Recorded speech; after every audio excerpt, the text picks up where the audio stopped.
Bonjour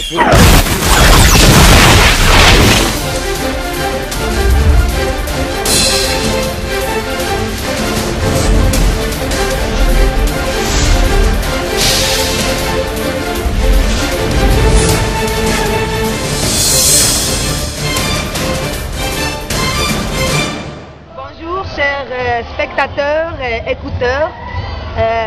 Lobela Toleka, une émission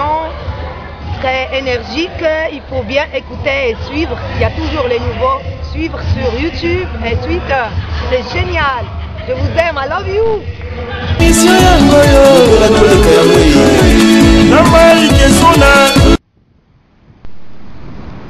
Anapesi mbote na bandeko nyonso ya mokili momba baza kolanda biso nesiko tozali na mboka Maroc. Ngai kombo na ngai Koko Kipulu, messager ya Nzambe ya bakoko na biso babengi Nzambe Mpungutulendo Mbanza Belela. Moi lelo naza na bino na kati ya émission Lobela Toleka.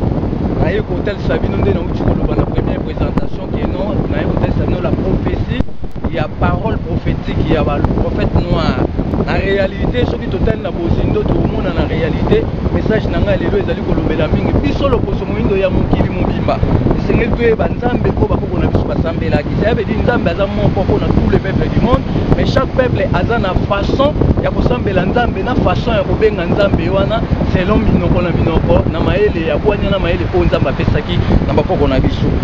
Soki tobandi elingi koloba nini esengeli na biso banoir totika kodiembela na bareligion ya bapaya bamate bakoko na biso loposo moindo ezala ya Afrique du Sud, ezala ya Afrique centrale, ezala ya Afrique de l'Est, ezala ya Afrique de l'Ouest, ezala ya Afrique du Nord, ezalaka ba chrétien te, bazalaka ba musulman te, mais biso lelo loposo moindo komi kodiembela na kati ya ba religion ya baninga, tala lelo ba chrétien na musulman bazobunda. Biso ne muto osibi ba conséquences ya kokufa. Ya misat na lina lobe sengeli toyeba maloba nino ba prophète noir batikaki comme ma révélation, puisque ezoko se réaliser ti lelo, mais le quoi toyebi enseignement na bango te puisque ba bomba yango depuis le 3-5 mois 1491 tant évangélisation ba premier missionnaire catholique ba yela biso catéchisme na kati ngumba Kinshasa topé na otobenga royaume Congo. Donc na réalité na lina loba na opesa prophétie ya prophète te mais ya messie sauveur du monde et de la race noire babengi Koko Kimbangu Diantunu na Kialuenga. Elingo lobani depuis 1934 ba japonais bazwaki maele ya kosala jeep satellitaire comme véhicule spatial ya okena sanza pona ko visiter to pe koyeba mabomba nini eza na kati ya sanza. Tant ba kei na kati ya sanza jeep satellitaire wana mutasala ki yango aza japonais kombo na monsieur Young Dick. Jeep satellitaire ezaki na matriculation ya V23/4. Bapesi yango premier astronaute Apollo 11 kombo na Lizandie. Lizandie akena jeep wana na kati ya sanza, tant comme na kati ya sanza a atterrir abandi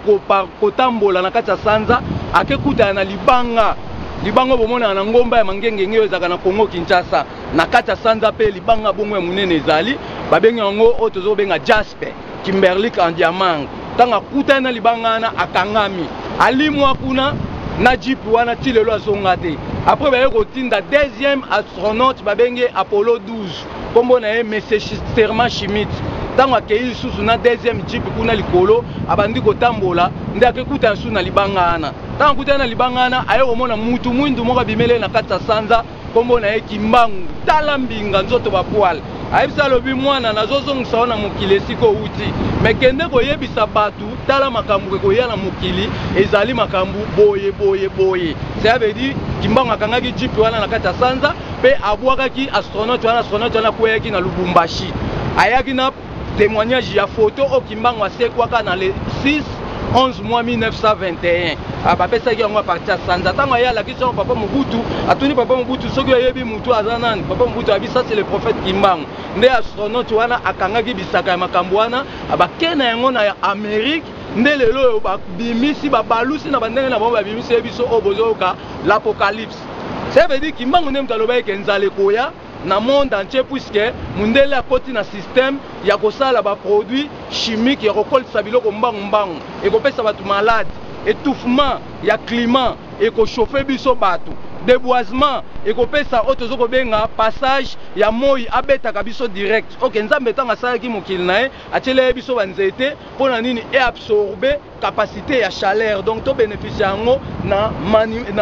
oyo tobenga lokola maximum température normale. Mais ntango bato basali badéboisement to bato baloni biloko na baproduit chimique ezokolisa biloko mbangu ekoboma biso nzoto, ekodétruire biso, ekozala na valeur moko te. Kimbangu nde moto aloba eke mutu moyindo akodirige monde entier. Kimbangu nde moto aloba eke lifelo eza te, lolo eza te, mais la terre va changer. Ça veut dire mokili ekochange ekobotama ya sika. Mokili ana ebotama ya sika. Kimbangu aloba lokola yo mundele okangi banoir okesalisa bango batravaux forcés na mikili ya poto mpona batondisela o bomengo na kati ekolo na oyebake bamboka mosusu ekozinda na bamai puisque bisika botongi kuna na poto eza baplace mosusu ezalaki interdit batonga, mais ezalaki ka baplace ya kovisite oyo tozokobenga lokola nature ya Nzambe. Ça veut dire Nzambe aza juste aza na kati ya tous les peuples du monde. Chaque peuple aza na façon na neti baarabe baosambela Nzambe kombo Allah, chrétien baosambela Nzambe kombo Elohim, Jéhovah, Seigneur. Biso banoir tosambela Nzambe kombo Nzambe ya mpungutule Nzambe nzavela Mungu Baba nza komba akonga mongali onya shongo. Ça veut dire bato na bato bazalaki na kombo ya kobenga Nzambe. C'est que façon basambelaka Nzambe ya mpungu na façon lelo baosambela Jéhovah to Seigneur eza ndenge moko te, puisque Seigneur baosambela ye na contenu ya Abraham. Tala biso bana Congo bana Afrique loposo moyindo tobungisi valeur ya koyeba kotomboa lokumu ya bakoko na biso pamba te banyokwamaki ntango molai mpona biso lelo tozala. Soki bango banyokwamaki te mundele ayaki na esprit ya kobotola mboka na biso pamba te tondisamaki na bomengo. Susi na ye ezalaki azwa biloko wana nyonso abomba yango mpona avantage na ye. Yango moni lelo oyo mundele azokoexploite bapays Afrique, azozwa bomengo wana nyonso azokoorganize bonté moko boye na kati ya mboka na ye. Nde Kimbangu alobaki soki bonyokoli banoir bakotika bamboka na bango bakolanda bino kuna, bakoya bakobala bino, bakobota na bino, après ekokoze ba grand problème puisque boza banyongo na biso ebele ya biloko bayibi babombi na kati ya bamise. Nde lelo boomona bazambe ezozika. Donc so bomona bazambe ezika na poto yebake mundela yebi déjà que aza na promesse na compte à rendre ya mutu moko banyokolaki pendant 30 ans na prison Elisabethville o babengi Lubumbashi, batiaki na batono, batiaki na basite, atambolaki balikolo ya mai akufaka te. Baluka ba bomé akufaka te. Yango na esimino babike bato bakose Kimbangu makambo. Soit disant que baza na cercueil mo bo babi Kimbangu aza kuna na kati. Kimbangu déjà kutana na Apollo 11 na Apollo 12 kuna na kati ya Sanza akangi 2 véhicules auto benga spatial. Mission yango yo ratoleka yango na mali kesona biska balanda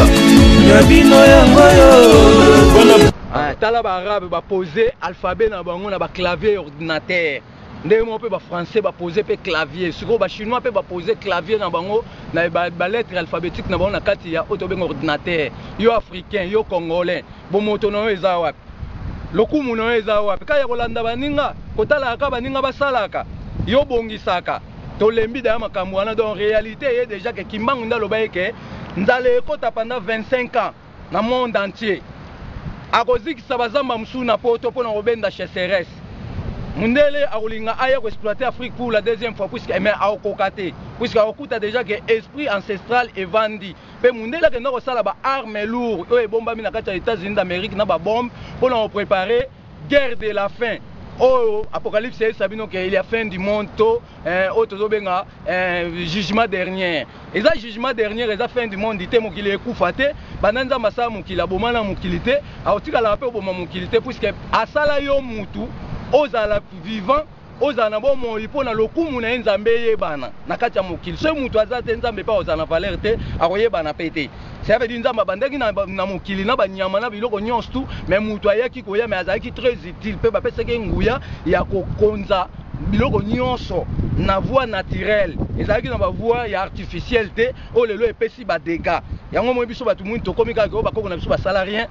bandende basalaki. Mais ce qui est baminde ba odondo nango lelo ezaka copie et photocopie ya original na biso bayibaki na kati Egypte. Bino boye ba yango ndeni yango mo biso to botami pona ko discuter makambo na nyonso o batu bazo kosa batu o ba pasteur bazo te ya batu ba ote ya batu enseignement ya étranger ko laksa ba na Afrique ba na Congo mate ya ba David ya ba Luc ya ba Jean OK to yebi batu wana te biso pe photo ye kolaka bakoko na biso o basalaki Nzambe lokwa na kati Afrique mobimba tozali na 966 basi o bazalaki ba prophétesse batika ye pe maloba nakoloba lokwa tozana oyo ya liboso babengi ye mama Koko Nzinga azali mwasi oyo apesaki mboka na biso kombo Congo pe apesaki définition nango alobi bien que Congo ezali libanga wana ebotaka donc ata bayibi to bakati esilaka te ebandaka kobota so tozali origine ya mama Koko Nzinga wana auti na descendance oyo ezalaki na katikati ya forêt équatoriale so tolongwe mama Koko Nzinga tomona tozali na oyo tobenga mama Ngabe to pe oyo babenga Lufourni oyo ngambu na ye ekomi Brazzaville ça veut dire à l'époque Brazzaville ezalaki te puisque moto atongi Brazzaville kombo na ye Iloma Koko aza muteke na biso ya Congo Kinshasa aza leki ya Koko Ngalie Manganji ça veut dire bamindele batindi Safrogan de Brazza na général de Gaulle na 1948 pona baya ko changer mboka wana na kombo ya bango yango mo biso ba noir ba pesi biso ba identité na bango eza domination so lelo to Hollande ba politicien to bi ke Congo ebonga to Afrique ebonga eko bonga ndali ba bomba makambo ba secret ebele photo elongola yango nanu pona tozongisa contact na biso na bakoko ba selaki nzambe seke bokoko ngana oloba ezali bokoko coutume te coutume ezali mayele mo nzamba pesaki na bakoko pona ko protéger toujours ba famille na bango mais na kati ya coutume ya kindoki ezali coutume pe ya malamu eza seke biso to bota biso to ko trier to kotala coutume ya mabeza envoya bonzambe te to écarter yango coutume ya malamu eko servir biso na bomoto na biso to kozwa yango to tiango en place pona et protéger biso jusqu'à évolution et génération des générations mais nzamba za culturel Tanto banzama culturel ça veut dire azolanda lolenge oya pesaki ya batu na batu bakoko na biso basala carême te c'est interdit ça veut dire soki okomi na esprit ya kolanda ne ba chrétien balakisi ke il faut la lanzala pono kangolama tozwa bénédiction et la punition donc bakoko na biso bayeba makambo wana te bayeba makambo ba chapelet te bayeba makambo ba bougie te bayeba makambo ba angelou te mais bazaki na connaissance secrète il y a esprit planétaire il y a divinité ya nzambe oyo bande ko pesa bango raisonnement et bande ko pesa bango faveur ya ko définir mabomba minyo su o nzambe apesa ki bango toza isusu na oto benga mama Nzinga ça veut dire mama to uto ba mama Koko Nzinga mwasi aliboso apesa mboka biso kombo Congo na to sali ba fete ba Koko te mais toza siko na prophétesse musu ba bengi mama Nzinga c'est que mama Nzinga na azali mwana ya mama Pembo Nzinga mama Pembo Nzinga azalaki na kati ya royaume Congo depuis 1543 yenda yo bota mama oto benga Nzinga mama Nzinga aye ko bunda bitumba na ba portugais na 1663 ça veut dire mama Nzinga azali mwana ya mama Pembo Nzinga mais mama Nzinga auti na royaume Congo aye na partie o ekomaki ba Congo justement na oto zoko benga Matamba azaki la reine kuna ba bengi la reine de Matamba abunda na ba portugais na 1666 pe ba portugais ba kangai ba bomae azwaki épée na ya bande ko tambola nango ezaki na puissance a poser yango likolo ya mai kuna na nzadi nkisi na ba Congo épée ya netelema likolo ya mai ti lelo ebinaka ba mindele bakenda po bazwa yango balimu ebele bakoka kozwa yango te ezelaka biso bana bilaka toya tosambela pe tolakisa yenda ya mabomba minyonso puisque na kati ya mboka na biso za ba site mususu o bakoko batiaki ba interdiction puisque mindele azaki na lokoso ya koya koyiba biloko nyonso ya omwe bakoko mususu basilikaki bakota na kati ya mai bakoma ebe esprit pona ko benga ba mami wata o mindele ba uta na bango na poto bayaki kotia ba mai na biso pona ba pesa bango ba détectation ba matière première to ya ba secret mabomba ni biloko eza na kati ya mai ndo moni loko ya mbengu asilika kota na mai kuna na oto zoko benga na kota park Salonga tozana Koko Nyangara bokulaka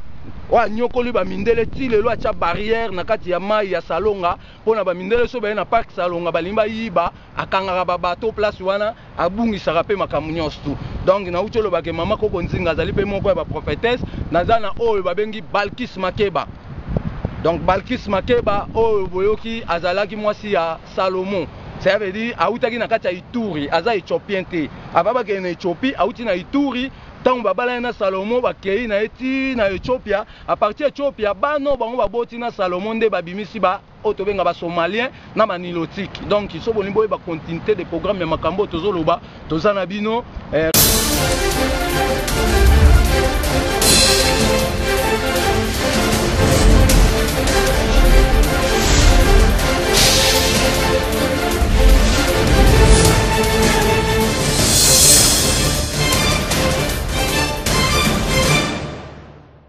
L'Obelatoleka, une émission très énergique, il faut bien écouter et suivre, il y a toujours les nouveaux, suivre sur YouTube et Twitter, c'est génial, je vous aime, I love you.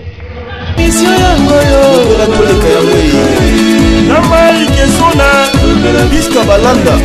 ya bino yango yo. Émission Lobela Toleka elengi.